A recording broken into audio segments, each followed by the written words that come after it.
Hey everyone, James Labrie from Dream Theater, and you're listening to or watching the podcast Talking into Infinity with JT and Brian. Enjoy this. These guys are extremely informative. I love their dialogue. I love their interpretation of the songs, who and what we are, what we were going after. They're very accurate in their interpretations and descriptions, and I just think this is a great show, and these guys are doing a stand-up stellar job. So once again, enjoy Talking into Infinity with JT and Brian.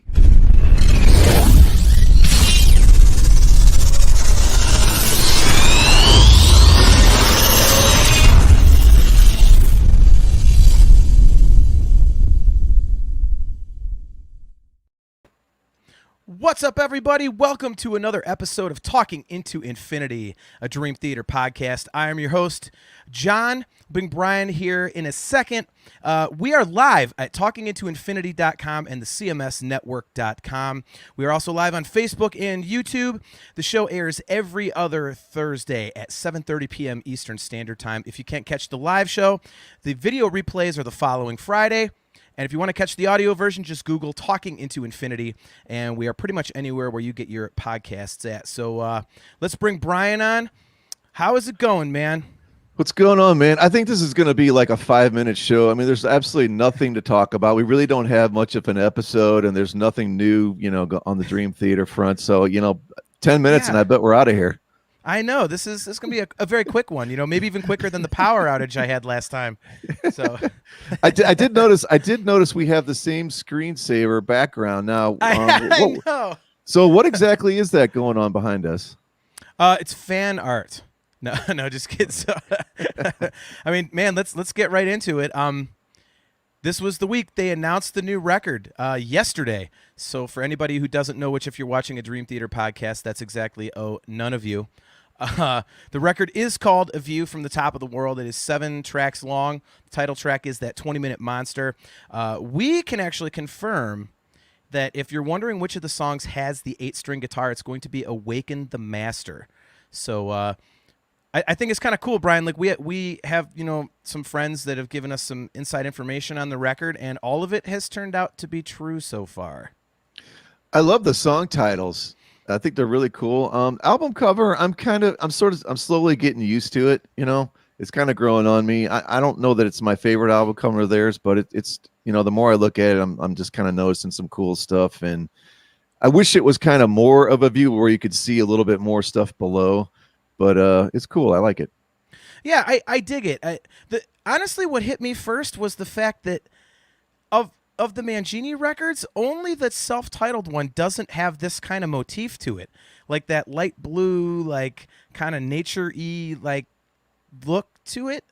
I was kind of surprised. It was, even Distance Over Time, even though it's just the skull in the hand, is very light and bright. Like, so it's been several records they've done like with this sort of kind of bright look to it. I thought it might be a little different, but it's not. I like it.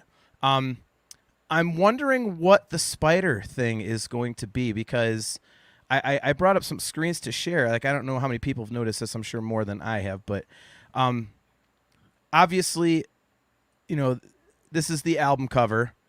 Not the full thing. It's, the top part of it. Below, there's actually a cityscape there. But if you look at the shoes, in the upper left, you'll see there's the little dude, on the shoe on the right. Well, if you go on the website, I noticed this right away. I was like, what is that? If you go on the website, if you look at the shoe on the left now, there's a big tarantula on it.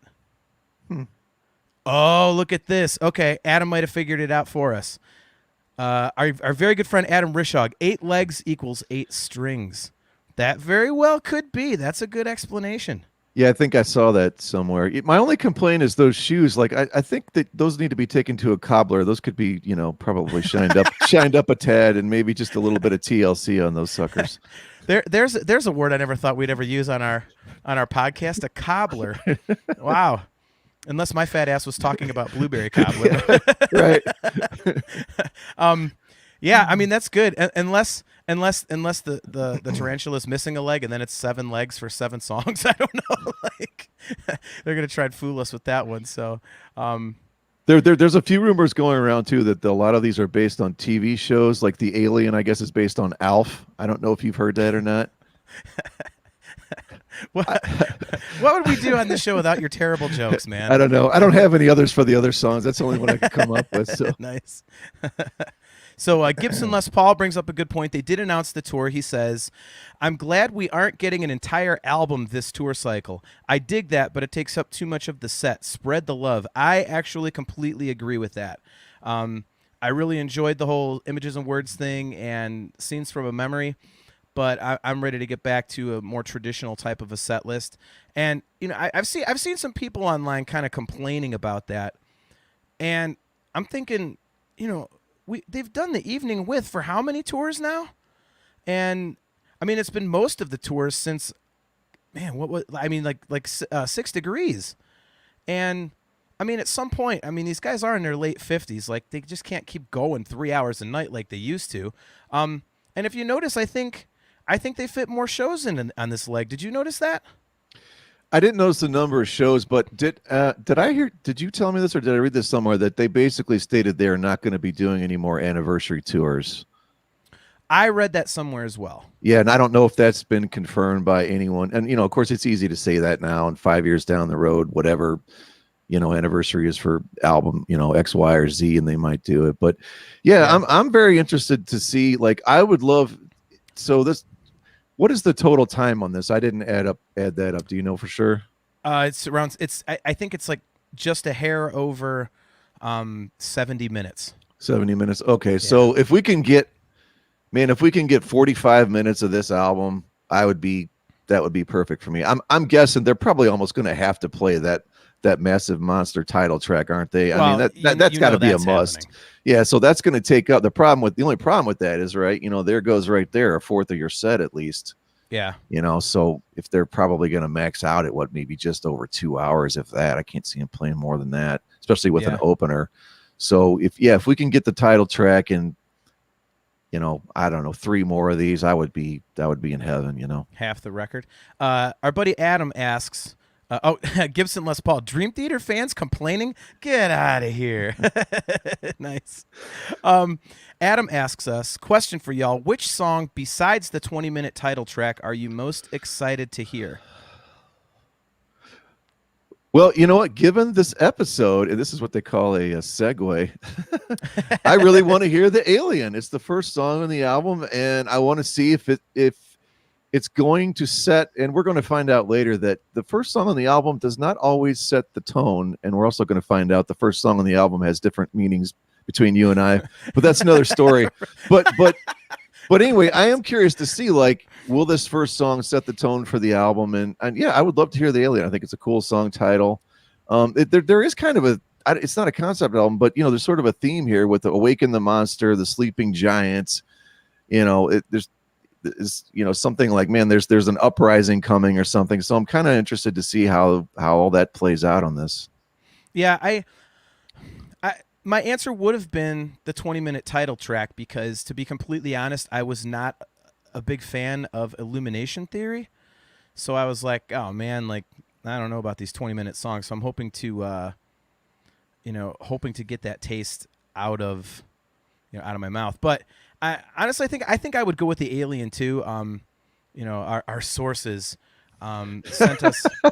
We have some information on it that makes it sound pretty cool. So I've already got kind of a picture in my head, like story wise, like what it would feel like, look like, and everything. So I'm kind of excited to hear that. We've been told that the people that have heard it already have said that for them it's easily a top 3 Dream Theater album. So it's hard for me to really pick just one because I'm so excited to, the band's been talking it up. People that have heard it are talking it up now. So I'm very excited for the whole thing. I mean, I know that's it's a cop-out answer, but it's true, So Jacob Green, what's up, man?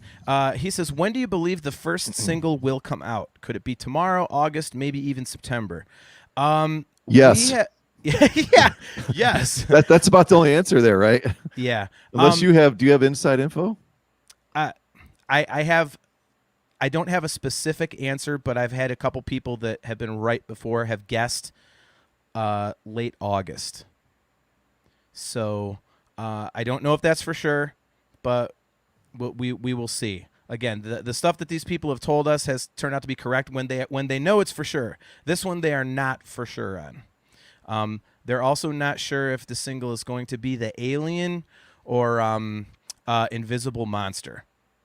So that's up in the air as well. I mean, you would kind of assume it would be the Alien because that's the album opener and that's typically what they've done recently, which is why, Brian, I'd like to let you know that The Gift of Music is actually the opening song to The Awakening, you dummy. But anyway, You mean The Astonishing? There is no Yeah. album called The Awakening. sorry, The Astonishing. My bad. I was thinking of Awaken the. I got the new record in my head, man. What do you want from me?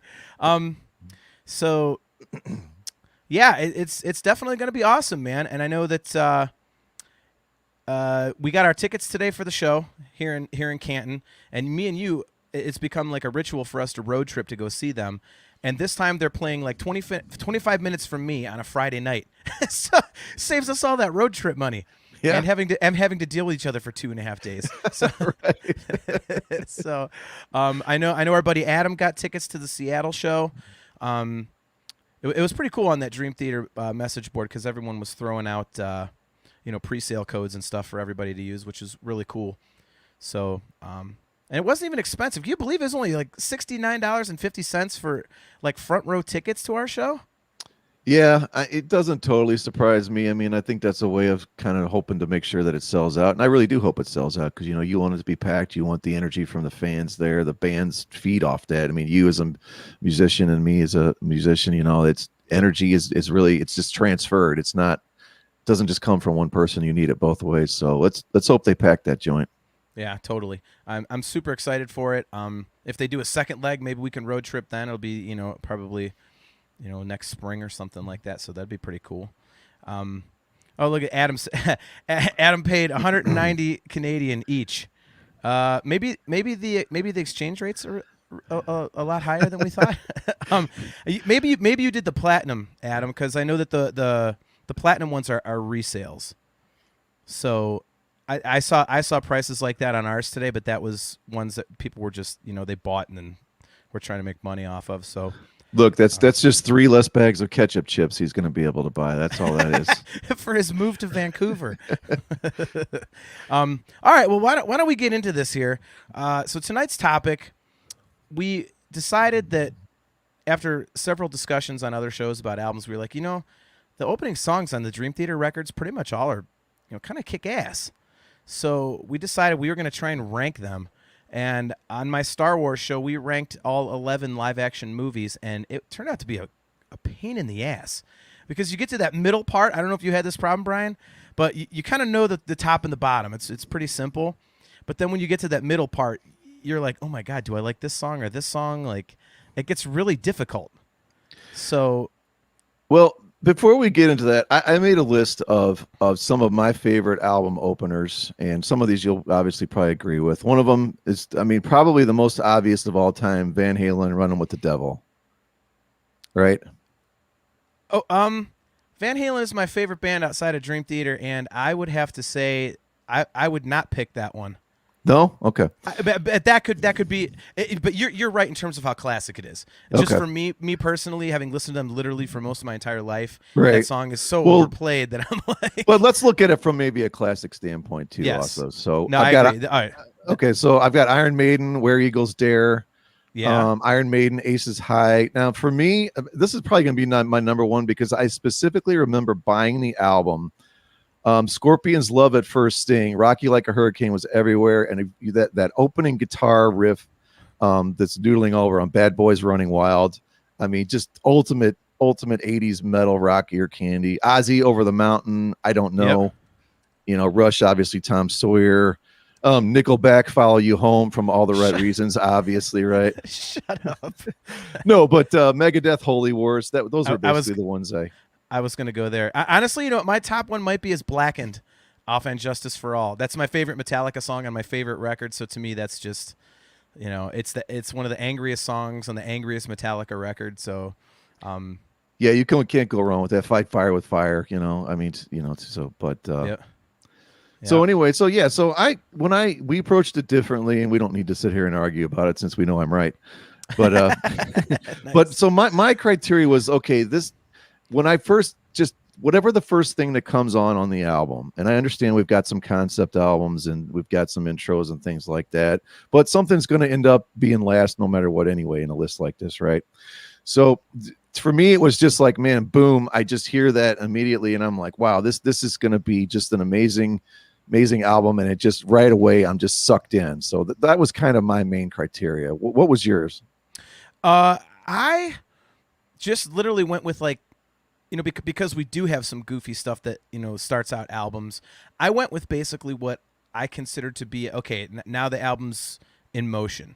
For example, Descent of the Nomax is the first track on The Astonishing, but I went with for this list I used The Gift of Music. So Scenes from a Memory, I didn't do the little acoustic thing with the psychiatrist or psychologist, whatever it is. I'm terrible with that differentiation. I went with Strange Deja Vu. It had to have vocals for me. So that's cool, and I get that, and I think it's it's all right to approach it a different way. It has no bearing on my thought in terms of an album in a whole. This is just basically like, boom, I put it on, and like, man, immediately I'm just like, wow, we're rocking away and we're doing this and that. So yeah. So I guess the way we should do it is, let's alternate, and then, like, if I say one that you have it, say whatever number, don't tell me that, then wait until you get to it and announce That's it. fine. Okay. Okay. So I'll let you go ahead and start. All right. So my last place, number 14 of 14. Brian is going to come through the camera at me right off the bat. I am going with On the Backs of Angels from A Dramatic Turn of Events. The song, first of all, I just think the drums are weak production-wise on that record. That it just doesn't. It's just kind of there, and it just never really did anything for me. It's not one I ever go back and listen to. It's not one I think about. So for me, it was just kind of. Gibson Les Paul just got himself banned from the show permanently. He says the last place is New Millennium. You can go right to hell, Gibson. You are completely wrong on that. So, yeah, it just never did anything for me, man. I didn't. I made a playlist in reverse order for myself today. I was listening to them, and I was like, yeah, this is nothing that came after. I was like, I should rethink this. So using your criteria that you used, I totally understand why you did it, and you're not going to get like a ton of arguments from me. I probably wouldn't have put it quite that low, but I understand why you did. Okay. And using my logic, I did put Descent of the Nomax. And even if you go all the way into Astonishing and Gift of Music, like Gift of Music, it's a decent song. It's by no means anything that should be in this list. Probably it the best, bottom 5, bottom 6 or something like that. In my thoughts. Would you have bumped the Astonishing up further if the Gift of Music was the first track? Yeah, probably. I would bump it over maybe 1 or 2. It'd be close, but like I said, it would still be bottom 3 to bottom 4 probably. There's just so many home runs on this list, you know what I mean? It's yeah. I mean, so like we said, something's going to finish last. So yeah, right. Look at that, Adam Rishog, last place for me. Pull Me Under. Wow. Whoo. Jeez. Last place for Rock and Roll Podcast. As I Am. Well, these are interesting. Yeah. That one really kind of blows my mind there. No kidding. Wow. Yep. See, Kale agrees with me on The Backs of Angels. Love the song, but I think it could have been elsewhere on the album. Bridges in the Sky would have been a perfect opener. But, yeah. On The Backs of Angels wasn't perfect. All right. So, my number 13. And it got difficult for me right away because I like this song. Should Uh, we be writing these down so we know, like, just a curiosity, how close we were, or here, I'll write them down. Go ahead. okay. My number 13 is The Enemy Inside from the self-titled record. I did not go with the instrumental track. Again, my rules were it's got to have the lyrics to it. So, um, yeah, it's weird. Like I will say, I've always hated the snare sound on this record. It sounds like the snare is off. The drums in general just sound like they're wobbly, like they weren't tightened up to me. I don't know why. I will say this one has some kick-ass Mangini drum parts. It really sounds to me like on this one, like on a dramatic turn, like Petrucci wrote the parts for him. It was like, here, play this. Even though he says, "Oh, I had the freedom to do what I wanted with them," it doesn't sound like that to me. And I think this song kind of shows that because it's much busier than anything on the preceding record. So I really like that. I think it's a great album opener personally. It's busy, it's heavy, it's cool, but I liked other ones better. So what do you have for number 13? Number 13, I have the beginning of Scenes from a Memory. So the 1928, I'm gonna, well, I'll be commenting on it later. But the problem with Enemy Inside is it's literally the best opening song they never did. They really, I think, messed up big time by not making that the opening song. Like instead of the instrumental? Yes. And we'll get to that. So I don't know if I should comment on that now or when it gets to mine. No, that's fine. So- I mean, yeah, we all right. So all right, well then, yeah, we'll save that for later because I have thoughts on that as well. So Okay. see, this was the problem with like not picking the stuff with lyrics. Like, I mean, your bottom two are gonna be obvious. There's little rinky-dink tracks.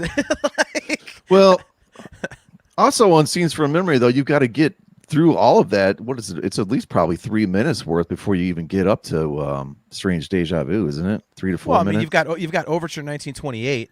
Right. So I mean, there's a lot of stuff there. So Right. Alrighty. So my number 12. Again, I'm gonna piss Brian off. The Root of All Evil from Octavarium. Again, a song I like, and it always has really fond memories for me because I was at Score, so I the anticipation of waiting for that downbeat to hit, and being in Radio City Music Hall and everything was just unbelievable. I really like the song. It's weird. It kind of has that On the Backs of Angels thing for me, where there's like not a ton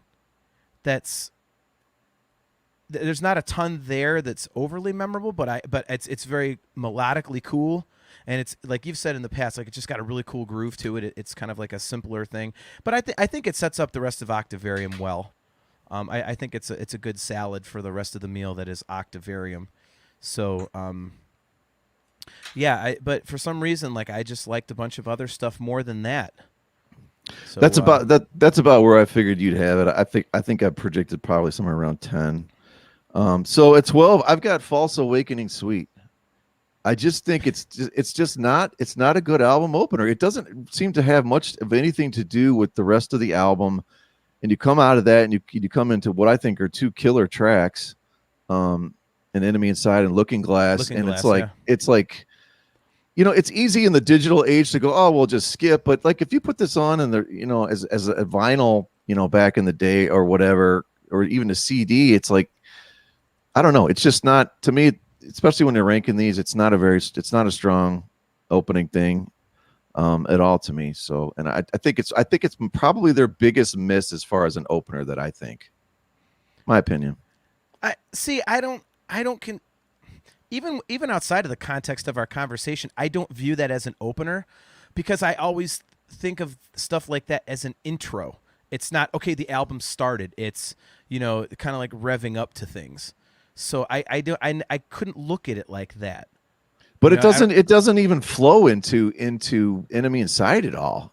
I don't know. It's like it sounds like Yeah. something that should be going over the opening credits of a movie, and then all of a sudden you got Yeah. this cool heavy rocker. You know what I mean? Like, I don't know. It just doesn't fit there. I don't even know if it fits on that album, but that album we've talked is really sort of disjointed, and we have our thoughts on that we don't want to spoil all those. Yeah. You know. Yeah. But So Daniel Wilson asks us, how about how these album openers translate live? Root of All Evil at the start of Score is a great example. Yeah, like I was saying, I have great memories of that because from being at Score, and I saw the Cleveland show. I think it was 2 weeks before that, one of the last two shows of that leg of the tour before Score, excuse me, and I really like it. I personally didn't take how they translate live into consideration here, only because I don't think I've heard a Dream Theater song yet that is worsened in the live environment. So, I mean, obviously stuff's going to get better in the live environment sometimes. You're just going to have that energy to it and everything. Like Dark Eternal Night slams, on the record. When you hear that song live, it's just like, you're like, what the heck? Especially if you're at the show. So, I mean, did you consider that at all, Brian? Like the live translation? I did not.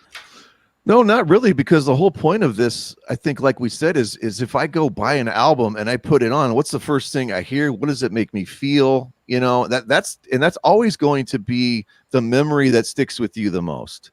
And again, once you understand that, like The Astonishing and Scenes from Mary, that those are concept albums, you don't really know that at the time. Maybe you do, but maybe the average person's just like, oh, it's the new Dream Theater. Yeah. But this was literally like, man, that visceral feeling of like, man, there's this great rockin' awesome new piece of new music. Here's the first time I get to hear it. So I don't think it matters how it translates live. But like you said, the majority of the awesome ones that we probably agree on here, they sound great live. And what do they play that doesn't sound good live? I mean, yeah, other than exactly. if James is having a rough night once in a while, but Yeah. I mean, musically they're always spot on. So Yeah, I completely agree with that. All right, so my number 11 is As I Am from Train of Thought. Again, I got to preface all these by saying I love all of these songs pretty much, except for my number 14 on the Backs of Angels. It's okay. The rest of them I really love, and it just became a question of when I was ranking them, I'd like, oh, I love that song, and then I'd look at another one and say, would I listen to that one ahead of this one? And then I just started kind of piecing them together like that. And As I Am is a great song, but I think the stuff that I have ahead of it, I would choose to listen to instead of it, even though it's an incredibly strong song. We talked about it on our Train of Thought deep dive. It's got a kick-ass groove. The solo in there is just ripping, and it again, it kind of tells you exactly what you're going to get with the Train of Thought record right off the bat. So. Yeah, I think that tells you something, and I'm going to agree with you. That tells you something about how hard this is. You have As I Am at number 11. Yeah. I mean, that's yeah. I mean, I've got it obviously down a little bit further, but here, I'm getting ready for the hate mail to come flying my way. Number 11, and you'll probably be shocked that I actually put it even this high. I am. 6 o'clock. Oh, no. Whoa. Oh, I thought you were going New Millennium here. Wow. No. Yeah. No oh, man. kidding. I mean, honestly, I could have probably put it 14th. I mean, so we've had these conversations about me going back and revisiting albums, and I've just fallen in love with 6 Degrees. Train of Thought, I'm about 80% on board with most of it, but man, there's just spots on Awake, and you're coming off of Images and Words, and I hear this, and I don't know what this is. I don't know. It just see, Adam, put that comment up there. Adam Rishaw says, "I'm with you, Brian." Yeah, 6 o'clock is meh. Yeah, it's not Wow. it's not a strong album opener, especially coming off of the total masterpiece that is Images and Words. I just think it's very, very weak. So I've got it there. Wait to hear my notes about this song. Wow. Man, oh man, that's crazy. Yeah, I won't give away where I have it, but I definitely don't agree with that one. I wonder if we'll have anything else that's really we're kind of like really that off, off from each other on, because that's kind of crazy. Damn, that really took me by surprise. I was really thinking you were going to say New Millennium. All right, so my number 10, and I think it starts getting a little nutty here personally, but I don't think a lot of people might agree with me with this, but my number 10 is A Nightmare to Remember from Black Clouds and Silver Linings. Wow, that stuns me. Yeah. So, all right. So, real quick before I continue, we got a question here. Travis Snyder asks, "Do you find these rankings similar to how you rank their respective albums?" No, not at all. No, I didn't. So, I mean, but then again, Travis, I can't say for sure because we haven't ranked the albums yet. So I'm not sure. Like I obviously know what my number 1 album is, and I know what my number 14 album is. And my number 13 album actually, but yeah, I don't know yet, Travis. So we'll have to see. So yeah, so A Nightmare to Remember. Again, it gets hard because that song is awesome, and I really like it. It's to me, it's one of those rare songs where the album opener might be the album's centerpiece. I don't think they have a lot of that in the catalog. Because there's other stuff that's as good or better, but this one I think you definitely have. It's either this or Count of Tuscany, and I think I would go with Count of Tuscany, but I think you can make an argument either way for that one. I think the balance between the heavy and melodic parts is phenomenal. That middle part where it gets all quiet, hopelessly drifting, bathing in beauty, like that part. That's that's my favorite vocal melody they've ever done. Yep. That sticks out in my mind above any vocal melody they've ever done. So, but again, it just comes down to if I'm looking at stuff to listen to, which ones would I go to first? And I have other ones that are, that are higher than this.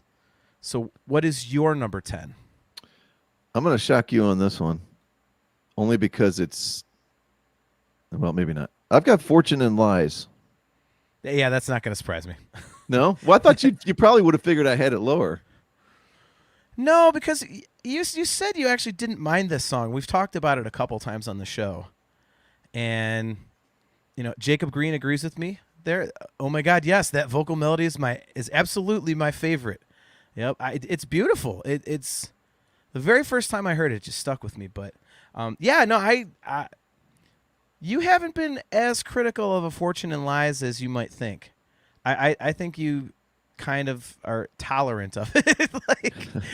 I just didn't know if you'd be surprised that I had it ahead of 6 o'clock. That's all. I guess. Probably not. No. that I am surprised about because you had said when we did the Awake Deep Dive that all of a sudden you were like, oh my God, I got a new appreciation for this. But apparently 6 a.m. or 6 o'clock is the redheaded stepchild of that record. So. That one is bookended terribly for you, apparently. Well, it looks like Pull Me Under is slowly making a climb. Gibson Les Paul has them up at the 10 now, and they started at 14 for Adam, I think. Yep. Pull Me Under is such a hard one to rank because, again, like we were talking about Running with the Devil, it's kind of you've heard it so many times that it's hard to be objective about it. Because if you're going, well, do I want to listen to a Dream Theater song? Even though Pull Me Under is a phenomenal song, it's like, well, I've heard that 8,428 times. I'm going to listen to something else. So Fortune and Lies. So why did you have this, I would say, as high as you do? I think, for what it is, it's got that, it kind of is giving you an idea of what's probably going to end up happening with this band. It's a progressive type of metal. There's obviously an 80s element to it, but it's a decent enough riff, cool solo and whatnot. And it's a song I'm fine hearing if they want to play it live. I'm down with that. I'm probably not a whole lot off for the first album I want to hear, but it's always cool if they bust that one out. And I just thought it kind of fit perfectly right there at number 10. Okay. Yeah, I'm a huge fan of that song. Anybody who's watched or listened to the show knows that. So I don't think there's any surprise that, that is something that I have higher on my list than you do. So, all right. So moving on to number 9. I think it really started getting much more difficult for me going forward here. I have Untethered Angel from Distance Over Time. And like I say, it got really difficult for me because I love that song. I love that record. The one thing I did notice as I was going through my playlist today, the production sounds great, but have you noticed that it's actually a lot quieter than all the other records? When this song came on my playlist, I was like hitting the volume button. I'm like, I'm already cranked. What the heck? So I don't know what happened in mastering, but it's not nearly as loud as the other stuff. No, never noticed that. Not totally sure. What are you Yeah. listening to? Do you have your CDs burned or something, or are you doing No, it's Spotify or Apple Music or Amazon Unlimited. Okay. Yeah, with wireless earbuds, like bass heavy ones. Oh, okay. Yeah, this song is great. When I first heard it, when it was the first single, I was like, hell yes. I was very happy with it because I'm a huge fan of The Astonishing, but obviously that was a very divisive album. And so I was really hoping they were going to come out with a record that was basically like, all right, fine, you don't like The Astonishing? Well, here's a classic kick-ass Dream Theater album for you.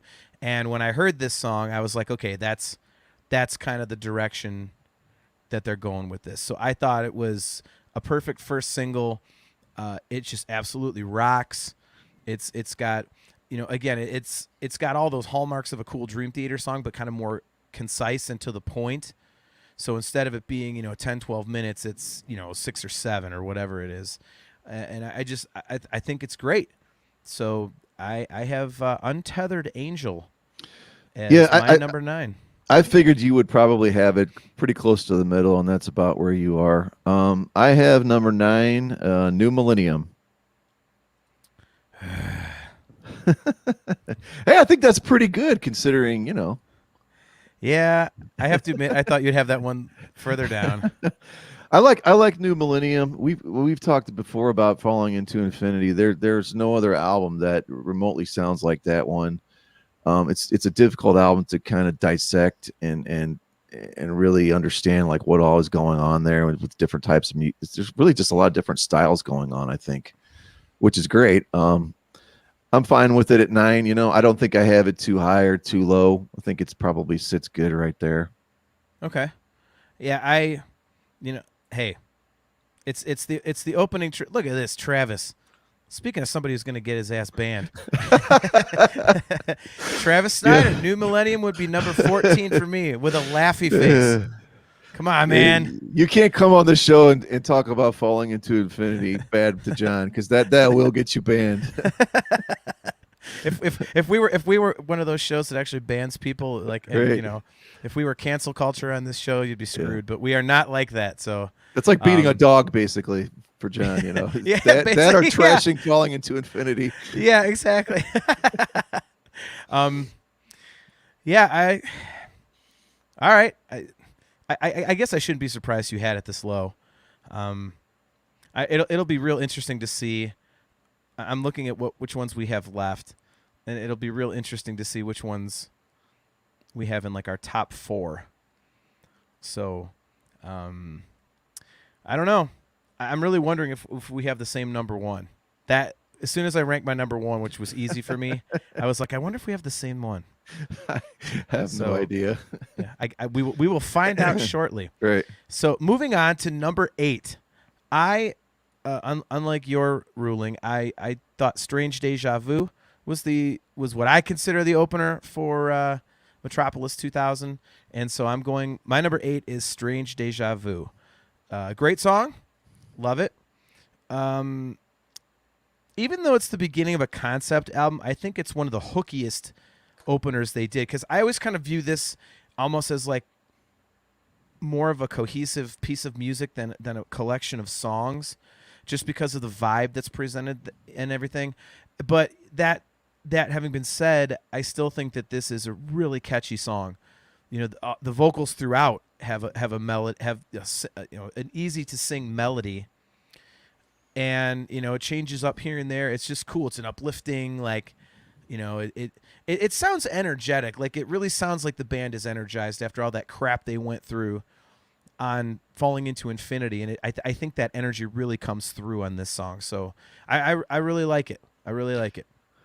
Well, I love the song. We had it on our. I think I picked it for the Gateway song. So people that didn't even know Dream Theater, I Yep. picked it as one of my picks. I love the song. I just what are we gonna do when we do an episode where it's the best third songs on you know?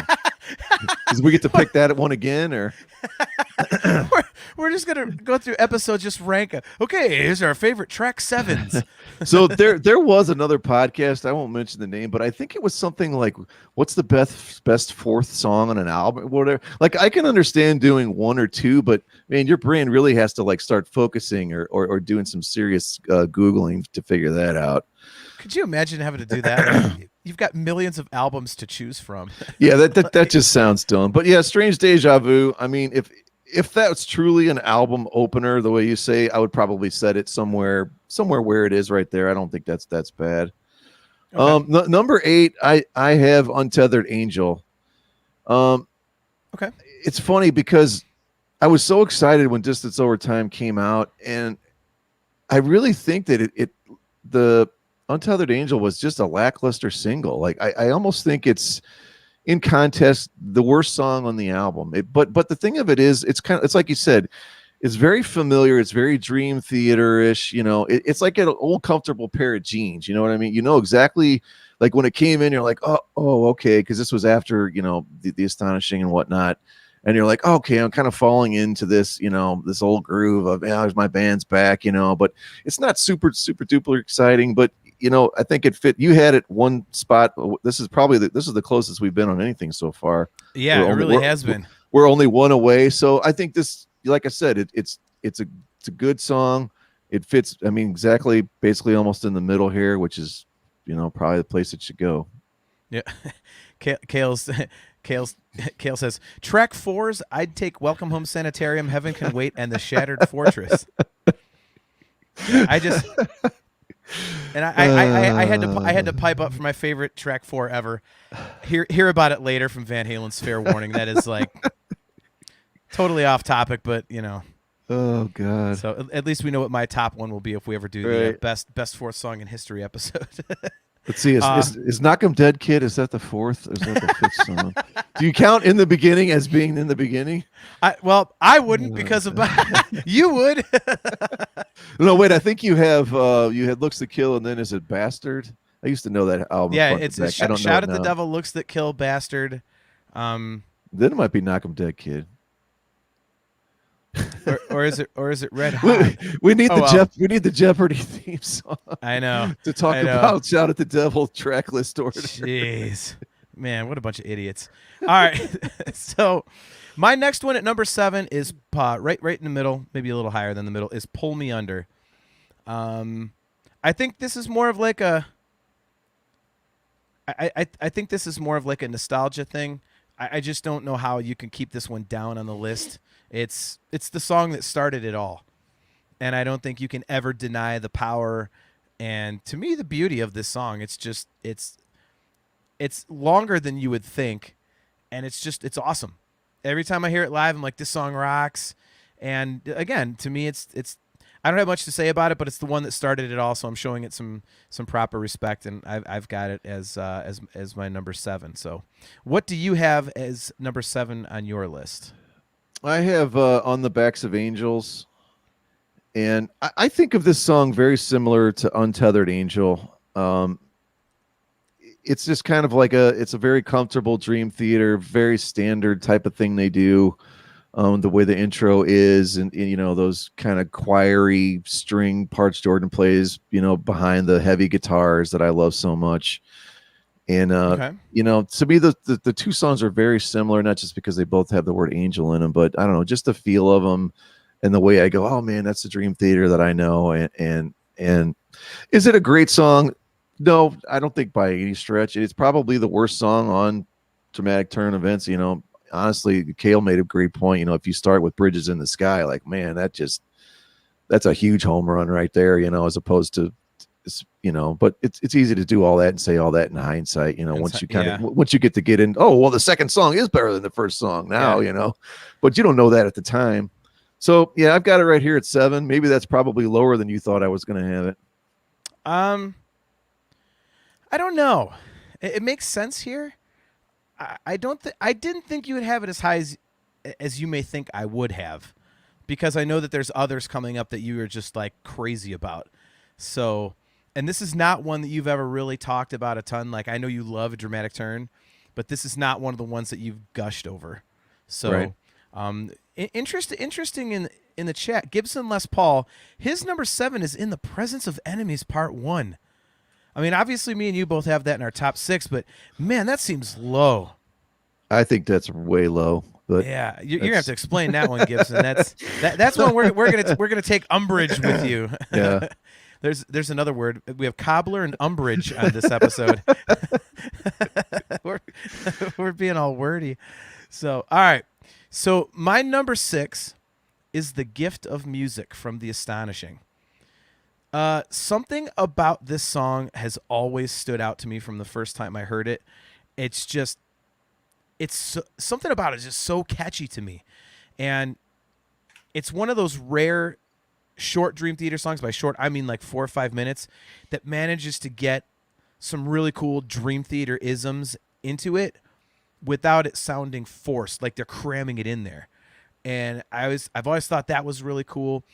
And again, something about it has always been just really, really catchy to me. I listen to it a lot on its own. There's not a lot of songs I can listen to on their own on The Astonishing, just because I tend to enjoy listening to that as an entire piece. But this is definitely one. I mean, kind of stupid to say it's the first single, but I really think it's a great song. I really enjoy it. It's one of the 2 strongest songs on the album as far as I'm concerned. And I like it. So I put it up higher than I think a lot of people probably would have.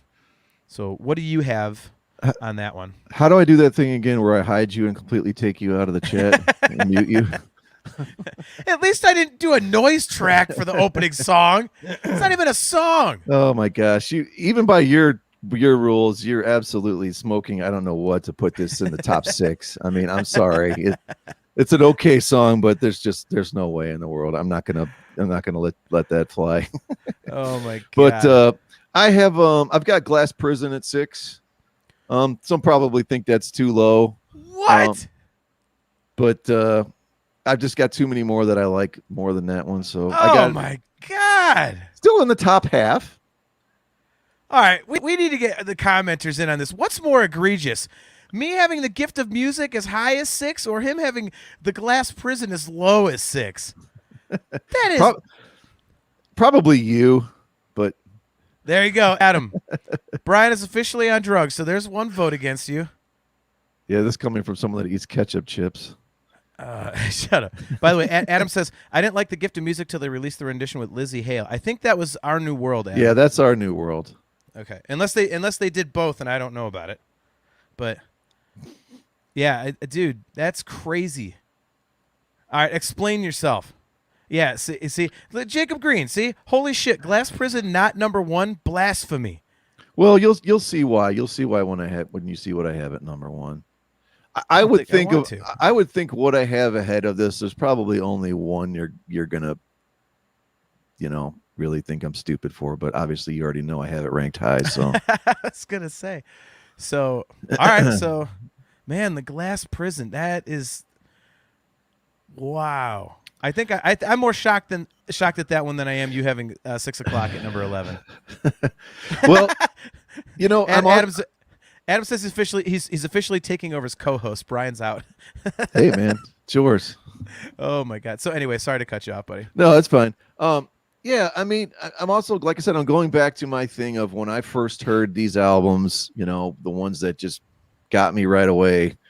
And, it took me a while to get into 6 Degrees, and that's just, I got it at 6. No, that's 6 true. Degrees at 6. See? Yeah. I see what you did there. All right. So at number 5, this probably is not a surprise that it's as high as it is. New Millennium. So pretty simple. It's the opening song on my favorite Dream Theater record. I've always loved the groove of it. It's kind of like a jam. One of the things I really love is that during the heavy parts, Derek Sherinian's, and this is a theme throughout the record, but Derek Sherinian's keyboards just blend so well with Petrucci's guitar when it gets heavy and stuff like that. It's really, Jordan Rudess said that he kind of had this dirty organ thing to act as kind of a rhythm guitar on Train of Thought, and you kind of have to listen for that. But on Falling Into Infinity, and stuff like New Millennium, you don't have to listen. It's right there. Like, you can tell that it's like a dirty organ and a heavy guitar, and it's just grooving and stuff. So, it's cool, man. It's the opening song on my favorite record, so it's a good way to start out what I think is their finest piece of work. So, what's your number 5? Well, just going back to yours, I'm a little surprised. I actually kind of I had that pegged for top 3 for you, so I was close. But I'm actually going to agree with Adam on number 5. I do have Root of All Evil. Okay. I was not surprised you had this one that high. Yeah, I love this as an album opener, and I think you said too, it kind of sets up Octavarium nicely. But man, it just, that opening riff and it's the groove of it. It's just powerful. I mean, it's one you always want to hear live, and if they opened every show for the next 10 years with that song live, I'd be fine with it. I don't care. I just think it's a great song. I mean, it's not too overly busy or anything. What does it come in around 8 minutes or so? It's not one of their more insane ones, but there's enough awesome, cool things going on. But to go back to New Millennium, Derek Sherinian, we talked before, and I think I said that I almost enjoyed what he did on that album more than any of the other keyboard players. That, man, you just wonder what would it be like to have a second album with Sherinian on it. Yeah. What would that look like? And he's a master at that rock organ stuff, like in Black Country Communion. They do that stuff for days on some of those songs where him and Joe Bonamassa trade off blues and real chunky organ heavy, B3 Hammond type riffs. Yeah. But and he has a lot of those kind of things going on certain songs on that album. But yep. Yeah, I'm in complete agreement with you. I that's my favorite keyboard performance in the band's history. I'm very intrigued about that, your comment about a second album, because we know that Falling Into Infinity was they were trying to write more commercially.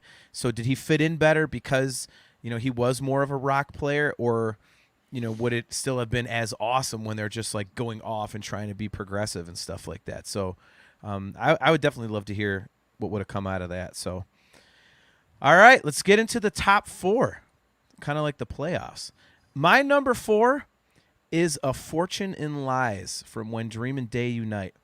I absolutely love this song. I've been on record of saying that many times on the show. I don't think this song gets talked about enough because the album gets overlooked. A lot of people don't really like it. One of my favorite parts has always been right in that middle part. Or if you're Mike Mangini doing it with one hand. That just how the organ is like, it holds out those big, lush, just holding out chords over that staccato thing. And I've just always thought that just sounds awesome. It sounds huge. It's such a cool juxtaposition of something heavy with something just kind of beautiful. And I've always just been a huge fan of that song, and I listen to it a lot. So, look, Kale's got New Millennium at number 4. All right, there we go. I like that. Okay, so I've got A Fortune in Lies at number 4. Thoughts, or are you going to your number 4? Since you have already crapped on this one. No, I'm not crapping on it. I figured you would get this in your top 5, so that's kind of about where you have it. I just think probably the dated aspect of it for me is why I wouldn't have it, is why I have all the other ones ahead of it. But okay, for you, it makes sense where it is.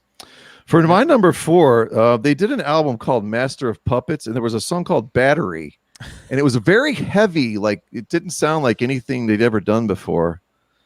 So oh wait, that's not their song.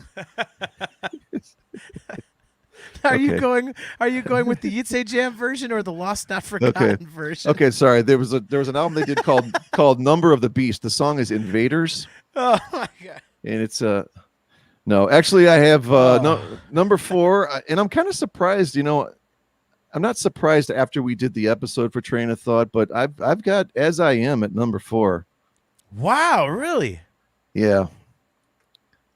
I just think I think it's the best song on the album. It opens the album, and No. I love it. The best song on Train of Thought, huh? I thought we agreed that Honor Thy Father was up there. Well, you might have Uh-oh. agreed that. Like, I agreed to no such thing. Kale, we're not going in the shower with you. Sorry. Yeah. So Kale is giving his in the comments if you're watching the replay or anything like that, or if you give a crap, everyone's giving us their rankings, which is awesome. Thanks for doing that, guys. It's cool you guys took the time. So he says his number 3 is 6 o'clock. His number 2 is Overture 1928, and his number 1 is The Glass Prison. Well, Jacob Green will appreciate that number 1. Adam Rishog, Honor Thy Father be one of the best number 4 tracks. That number 4 rears its ugly head again, man. So all right, so getting into the top 3.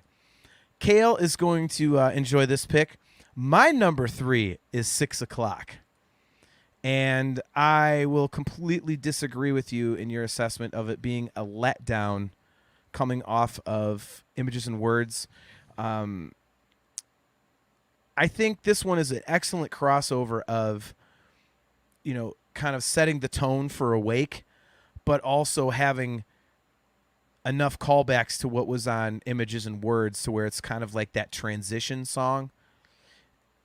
So that's really cool. And then, of course, you get into, after that, then you're into, Caught in a Web, and then the 7-string comes out. And so it's, okay, this is a different record. So I think it's kind of like that, it kind of is like dipping your toes in the water of the new record and keeping it familiar, but keeping it fresh. I think, the drum parts are awesome on this. It's just a fun song to listen to. But if you really listen to the bass stuff, this is one of my favorite my own bass lines. There's some pretty interesting stuff going on, especially near the end where, the other stuff's a little cleaner. Like, he's kind of moving around. It's pretty sweet. I really like that aspect of this one. So I wrote down one word based on all your comments. No. No, I'm not shocked. I knew you would probably get Fortune and Lies. Like, those 3 right there, I knew were going to make your top 5. So right. That's cool, man. I get it. Number 3 for me, I do have Nightmare to Remember. Okay. Great song. I took it number 1, I think, in the draft, which most people think I'm an idiot for doing. I probably could have waited on it now in hindsight. Hindsight is always 20/20, my friend. Right, exactly. Yeah, I mean, I just, we talked about that middle vocal part, and it's a song I've said before, I always want to hear it live, and so number 3 for me, easy. It was Nightmare was going to make top 5 no matter what. Yeah, I can't argue with you. It's just, dude, it's an epic song. I gave my thoughts on it earlier. Jacob Green, yeah, he says Nightmare is top 3 for me too, so he's in agreement with you there. Yeah, I mean, I can't really argue with that. I mean, that's one of those ones. Like I say, I had it further down my list. I had it at number 10. You've got it at number 3. And I think for most people it would probably be much closer to where you have it. So I definitely cannot argue with you on that. For sure. I'd have a hard time thinking that the majority wouldn't at least be top 5. Yeah. I mean, but all right. So the top 2, I am going to my guess for your number 1 is my number 2. I have at number 2 In the Presence of Enemies Part 1. And to me, it's just a totally perfect song. It rocks. I could listen to it over and over and over and over again. They said that when they were writing this one, they wanted to, the only theme for this, for the Systematic Cast record was they wanted to have chunk and balls, and this definitely has chunk and balls, and there's a lot of that, ugg stuff going on, and man, what can you say? I mean, it's In the Presence of Enemies. It's just absolutely killer. And you talk about a song, that there's never been a song that has been lessened by them performing it live. This is one of the perfect examples of a song that's, some you can say that's even better live. Like extremely. It's just so much fun to watch. And for me, this is one of them. I mean, I was so glad we got to see this on the Distance Over Time tour. I thought it was a great choice for them to pull out. It's just awesome. And I love how it bookends with part two. And part two is like almost completely different until you get to the end. It's just the way that it's written is just awesome. So, well, they're definitely two totally separate songs, and if you're doing a draft, you wouldn't be able to put them together in the same song. That's for sure. You'd have oh, to, he's taking shots at Adam and Kale and I. All right, and you. That's why I said, hey, I'll own up to that. But I'm sorry, it was written as one song, and they just split it into two. That's factual. Okay, I wish we would have done something before we started this. So, if you would have guessed before how long it would take going through this list before you and I actually had the same song at the same number, what would you have guessed? Or do you think if it would have even happened? I honestly thought it'd be number one. Okay. So you're saying that you have this at number two? It took us 13 songs, and we are in agreement. Man, I am trying to figure out what the hell. I should have marked mine off as you chose them by album so I could see. All right, so we both have In the Presence of Enemies. All right, so wow, yeah, I would have thought this would be your number one, but it is not. So why don't we just get to our number ones? Jacob Green and Kale, our buddy Kale McLeish. You'll be happy to know that I agree with both of you, and my choice as the number one Dream Theater album opener from all 14 records is The Glass Prison from 6 Degrees of Inner Turbulence. That song is just an absolute monster. It's a monster from start to finish. It just goes and goes and goes. It's 14 minutes long. It doesn't bother me that it's 14 minutes long, and it just sounds great. I absolutely love that song. It's way up on my list of favorite Dream Theater songs, period, much less album openers. Yeah, that was an easy money to bet you on that one. I knew for sure you'd have that. I know you worship that album, and I don't have any problem with that being that high. That's I had it at 6 only because there's just some I like a little better. So speaking of being wrong, yeah. Well, right, number one for me, it's Pull Me Under. I mean, I just wow. we wouldn't even have this show, honestly, if it wasn't for Pull Me Under. At least I wouldn't be interested in doing it, because I told the story a million times. I'd heard stuff off the first album. I had the first album. I was like, eh. And then I heard Pull Me Under, and I'm like, what in the hell is this? Yeah. And then the video. I mean, but the first, like, again, I'm going back to the first time you hear the first song on an album, and you put it on, you're like, what in the hell is this? The huge video, without that support from MTV, without the radio support, there probably would be I don't think there'd be a Dream Theater as we know it. I don't know that you could keep down, so to say, Mae Young and Petrucci and Portnoy, at least those three. I don't think you could keep those guys down from doing something in the music industry or being successful or playing in bands. But I honestly do not know if Pull Me Under had not taken off the way it did, that Dream Theater would be what they are. I mean, no, it's a what if, I completely agree. Adam Rishog says, "Go home, Brian. You're drunk." This is actually the first night, water only. Yeah, I'm just drinking iced tea and water as well. So, go home. You're drunk. Adam, I wouldn't agree with it at number one, but I will agree with him as to its importance, because I've always believed that what you had with Pull Me Under was a song that tons of people got into, and then when Awake came out, I'll just say fair weather fans, for lack of a better term, kind of fell off, and you were left with what became like the core of the hardcore Dream Theater audience. And those people stuck around. And I think without Pull Me Under to expose them to that many people, you're not going to have that big of a bunch of leftover fans that are there for the rest of the band's history. So I don't think that the importance of Pull Me Under can possibly be understated.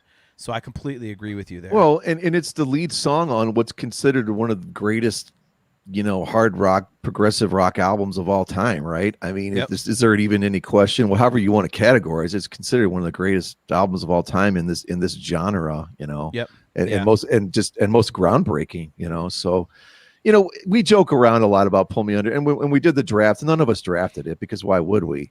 Yeah. But I'm like you, something you harken back to. We go see them play live, and they finish up, and there's an encore, second encore. You're like, man, I hope they don't stop playing "Pull Me Under," and then Yeah. then those chords come in, and you just get those shivers on the back of your neck, and you're like, yeah, of course. When I'm sitting around at home, I'd never play that song. It never comes up on a playlist, and they're like, oh, Yep. geez, I want to put "Pull Me Under" on. But when we go see them live, it's like, I got to hear it. It finishes the night for me. It's like, it's the perfect end to a perfect Dream Theater show. And just play the damn song, Yep. That's the way I feel about it. I completely agree with you, man. Like I said, it's not one of those ones that you're ever gonna willingly put on. I don't think very often, but when you hear it, just that boom, boom, boom. Yep. It's like that. That's when your mind and your heart just go, I'm at a Dream Theater show. Oh yeah, And, and that is just those three notes. Just it's like it's the signature. It's like, okay, I'm where I want to be. Like it's you can't go wrong with it in a live setting. Gibson Les Paul, his number one is False Awakening Suite into the Enemy Inside. Adam, I think I'm going to amend your comment, say go home. Gibson, you're drunk. So he's got my number 13 as his number one. Man. So I was trying to look here. So other than, we both had number 2 the same. Mm-hmm. Untethered Angel, we were off by 1. Yep. But everything else, man, is pretty nothing's really lining up much. No. which is good and exactly how I figured it would go. It's not like I'm sitting here going, wow, I'm shocked. Well, we both had the self-titled down kind of low, but I think, again, I mean, would you again? I don't know if you'd have it that low if you were going with the Enemy Inside instead of False Awakening Suite. So yeah, if I was going with Enemy Inside, let's see, I'd probably put that at 7 where I have Backs of Angels. Yeah, I'd put that ahead of that. I'd put that ahead of Untethered Angel for sure. I have to admit that's my fault, because when I was thinking about it today, I was like, I don't think I ever told him my criteria, so we were going from the same place. Well, we kind of did, but I didn't necessarily agree with your criteria, so I didn't know. I just said F your criteria. Right. Well, no, like I said, I was thinking back to, the old days of like, here's an album in a record store. You just see a picture and you're like, I didn't know the first thing about Judas Priest when I bought Screaming for Vengeance and I saw this killer album cover, in the store in 1982 when I was 14 years old. I didn't know a song by that. I knew nothing about them. That you'd see kids in your junior high or whatever wearing their shirts. And you're like, yeah, Judas Priest. And I'm like, yeah, I don't know what that is. But then you go get Screaming for Vengeance and you put that in there, you put that on and you hear the opening stuff, parts of the Hellion. And you're like, oh my God, what is this? Yeah. This is the most amazing thing I've ever heard in my entire life, Yep. So I kind of use that, that wasn't my sole criteria, but I understand what you did too. It makes sense. Yeah. I just figured it was a cop out. I mean, I'm not ripping on you in any way. I promise. I'm actually being serious this time. But I actually kind of figured it was a cop out to use, like, for example, like the Psychiatrist track from, Metropolis 2000, or, again, just like an instrumental, because to me it's like that's just an intro. It's not meant to be. It doesn't feel like me like it's meant to be the true start of the record. So I went with what I'm like, okay, now they're kicking into high gear. Like that was kind of like where I was at with trying to come up with this. But what's really funny? How long did it take you to come up with your list? You doing it the way I did, I don't know, half hour maybe. Mine is literally a first draft that I never changed once. Okay. I could not believe it. I was sitting at work last week. I'm like, all right, let me get to work on this, because again, when I ranked the Star Wars movies, that took me days. That was a bitch. And I was like, so I knew, all right, get started on this. So I knew Glass Prison in the Presence of Enemies were going to be 1 and 2. I knew, on the Backs of Angels was going to be number 14. No offense. And so the middle stuff, I kind of just started thinking, and I was like, I mean, I literally as I typed it, I looked back at it. I was like, yeah, this makes sense. And then especially when I made my playlist today, just to make sure, I went through the playlist. I was like, yeah, these just keep getting cooler and cooler to me. Like it was a perfect progression. It was so weird how quickly I came up with it. And I never thought that would happen. I mean, looking at this now, even using your criteria, okay, if I use your criteria, I'm still going to put Gift of Music last, which is where I have the Astonishings album, right? Wow. Astonishing. So now we both got it wrong. I call it The Awakening. You call it Astonishings. Oh, there's no S in there? Well, you've got your way of saying it. I've got mine's. So yeah, I mean, obviously, like Strange Deja Vu wouldn't be 13. That would probably move up to. I'd probably put that at 9 and move New Millennium back a little bit. But it really, I mean, there'd be like 2 kind of small changes. Honestly, the rest of it really would stay about the same. Okay. So. Yeah, that's weird. I would really think that you would have some other things higher. Especially, I mean, well, I guess if you dislike the Gift of Music that much, I guess It's not that I dislike it. It's just I don't think it's. I just don't even think it's in the same ballpark as these others. But I know you have such a love of that album in general that it's going to be hard for you to go on. What did you? The Astonishing. What did you do to me? You left me hung me out to dry. Like right. So. Yeah. No, I just again it was. I thought of the records. I'm like, oh yeah, that song, and it was just it was a very visceral, natural response thing that I went with as my criteria, and it worked out perfectly for me. So I was trying to see like where were our biggest gaps, but I guess so. You had pulled me under at 7. I had it at 1, but you understand why I had it at 1. I understand why you had it at 7, so it makes sense. I think 6 o'clock is the biggest one because you had it at 11 and I had it at 3. Okay, yeah, that's a difference. 11 minus 3. Yeah, that's like 5 there. You're such an ass. Honest to God. You had as I am at 4 and I had it at 11, so that's 1. Yeah, which I'm not surprised. Well, you know what? I actually am a little surprised because I thought your love of Train of Thought might bump that up a little. I really like that song, but I like the other songs better. Honor Thy Father is just a beast. Okay, here's something interesting, and it shows that we think of songs in the same same vein. So Root of All Evil, I have at 5, As I Am at 4. You have Root of All Evil at 12, and As I Am at 11. So you're thinking of those songs sort of the same way I am, I think, to a degree. Interesting. Yeah. I mean, we do have some differences on here now that you look at it. I think the 2 biggest surprises, obviously you had Glass Prison at 6. I really thought you'd have On the Backs of Angels higher than that. No, it's like I said, it's very similar to Untethered Angel to me. It's just it's a fits like a glove, comfortable song, but as much as I love Dramatic Turn, that's not as good of a song as Glass Prison. I mean, I guess you can debate, probably there's some hatred for Root of All Evil out there, but it's obviously not as good as Nightmare and In the Presence of Enemies. I mean, those are no brainers that are going to be ahead of it. Even as much as I love that album, I'm not that insane. Yeah. Right. So I think the question remains that when we do our best album closer episode, because we have to do that now. I mean, we have to do that. Are you going to go with the same thing? Are you going to do Well, I don't know that that's going to work. Me thinking of it that way. So I don't know. We'll have to figure out our ground rules on that one, I guess. It's tough because of all these concept albums. I don't think there's anything. Oh, Adam Rishog says best album closer is No Contest. Let's see if we can guess. Let's see. Learning to Live would be up there. Well, you know what I'm picking, so there's no point in me even doing it. Actually, I don't.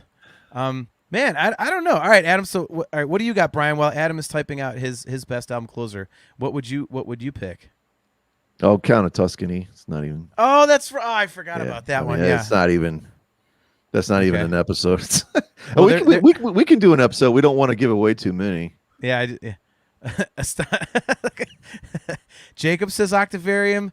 Adam says Octavarium. Gibson Les Paul. Astonishing is the best closer. He is so not serious. Okay. If he is serious, you better let me know, because otherwise I think you're joking. Are Every you time- sure there's not an S on it? It's not Astonishings? Yes, I'm quite positive. Oh, okay.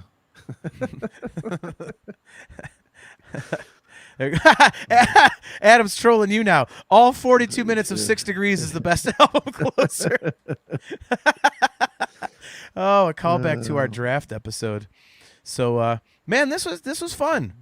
This was fun. I don't think we argued as much as I thought we would. But again, there were a couple surprises in here, so I think, wow, okay, back to Gibson Les Paul. He said he's serious. The Astonishing is the best closer. No kidding. I said before when we were doing our draft that I thought it would be kind of cool that come back with that, like no one would ever expect you're going to play that, because you probably haven't even played anything from the album. Yeah. Other than maybe Brave New World or something, and just end with that. I think it'd be kind of neat. Our New World. Brave New World is Maiden. Boy, you are Sorry. a Maiden kick Sorry. tonight. Sorry. You're too busy trying to figure out the 4th track on Number of the Beast. Yeah. So, See. Is it Gangland? No.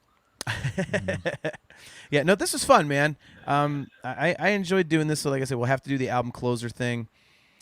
Got to thank everybody for hanging out in the chat and all that. I think definitely, you know what I kind of want to do for one of these upcoming episodes, Brian, is just kind of have almost like a chat episode. Just maybe do that as like a special episode on a weekend or something, and grab some beverages and stuff like that, and just have everybody just pile in here. We just bullshit about Dream Theater for an hour and a half, however long. We'll just all talk, ask each other questions and stuff, and not really have a topic. Just kind of hang out. I mean, if you guys would be into that, let us know. You can, hit us up on our email or our social media pages and all that. If you guys would be interested in just hanging out on a weekend and, having some drinks and talking about some Dream Theater. So I think that'd be cool. So do you have any ideas for the next episode? I think we have a couple cool things. I can tease an interview that we're going to be getting. Yeah, I heard there's a special guest possibly coming. Yeah, that one is a lock. We just have to book it. So this one's going to be kind of cool because fans of Images and Words are going to dig this. We are going to have Monty Colvin from the Galactic Cowboys on an episode coming up here, and he is going to go deep into the Images and Words tour. Galactic Cowboys was the opening act for Dream Theater on that first world tour that they did. And he's going to talk about all the stuff that went down on that tour, try and get some cool stories out of him and stuff like that. Jack Lewis says, sorry I joined late. Don't be sorry, man. It's all good. You can catch the video replay. You can catch the audio replay and all that. Just remember, 2 weeks from tonight at 7:30 p.m. So there you go. Yep. But yeah, so we're going to get Monty Colvin on at some point to talk about that first world tour. Gibson wants to put you through another Awake deep dive. I can't do it, man. At least we know your number 14 album closer. So Yeah. giving away. So yeah, so we're gonna have Monty Colvin on, and we got some other guests coming up. And if we get any green lights as to stuff that we can share regarding the new record as we're getting closer and closer to October 22nd, we'll definitely be sure to let you guys know. So definitely looking forward to that and the show November 12th and all that. So yeah, so thanks for hanging out again, Brian. The show seems to get more and more fun as we go. I'm really having a blast doing this. So got to thank you again for having this idea however many months ago. But we should do a Dream Theater podcast. Very prescient of you to know that it would be this much fun. Yeah, I think you came up with this today's topic, though. So, yeah, this was an awesome one as well, man. Yeah, a lot of fun. So don't forget, guys, that we are live every other Thursday at 7:30 p.m. Eastern Standard Time right here on Facebook, YouTube, talkingintoinfinity.com, or the cmsnetwork.com. If you missed the live broadcast, you can catch the video replays of each episode the following Friday on Heavy Metal Television or the cmsnetwork.com. And if you want to check out the audio replays of the show, those go up pretty much within half hour to an hour after we're done with the live broadcast. So you can go just Google Talking Into Infinity podcast, and we're all over the place. Spotify, Apple Podcasts, all those good places. So if you guys have any topic ideas, just let us know. If you guys want to interact with us, just shoot us a Facebook message. I know a lot of you guys have done that, so appreciate the interaction. We always like hearing from you guys and kind of BSing between shows. So until next time, I am John. He is my very good buddy Brian, and we will catch you in 2 weeks at 7:30 p.m. Eastern Standard Time. Later, guys.